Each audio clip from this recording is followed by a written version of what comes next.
La policia local de Tortosa compta des d'aquesta setmana amb la primera unitat canina de les Terres de l'Ebre i el Camp de Tarragona, formada per un guia i un gos ensinistrat, Arco, un pastor belga de 3 anys. Aquesta unitat es destinarà a fer tasques preventives de vigilància i a donar suport a la policia de barri.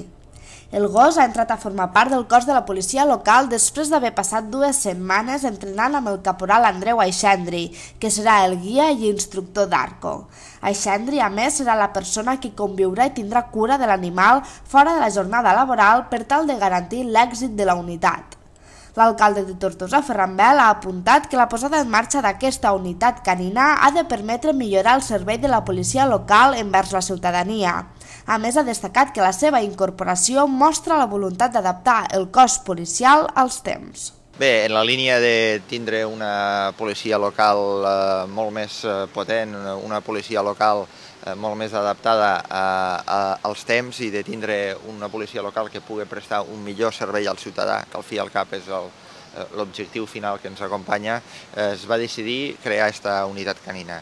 Per la seva banda, el cap de la policia local de Tortosa, Jesús Fernández, ha detallat que el gos està preparat per a la defensa personal, la localització de substàncies estupefaents i per a la recerca de persones desaparegudes. Així, entre les funcions que s'encomanaran a la nova unitat canina hi ha la de patrullar al voltant dels centres escolars per evitar el consum d'estupefaents o recolzar la patrulla de vigilància sota requeriments de la policia de barri. Les funcions que s'ha pensat des de policia local per fer el gos és la patrulla ordinària de proximitat, prestarà recolzament de patrulla de vigilància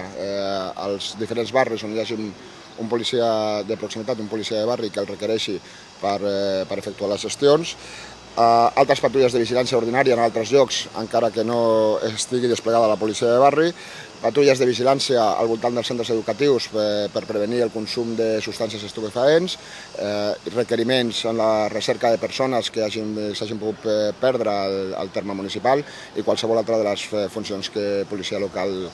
decideixi que es pot fer i que els mateixos policies demanin d'aquesta unitat canina.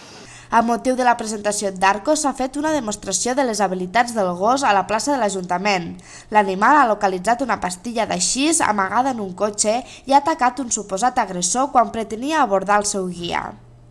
Tota la unitat canina ha suposat un cost de 7.000 euros i en un futur es podria ampliar amb 2 gossos més.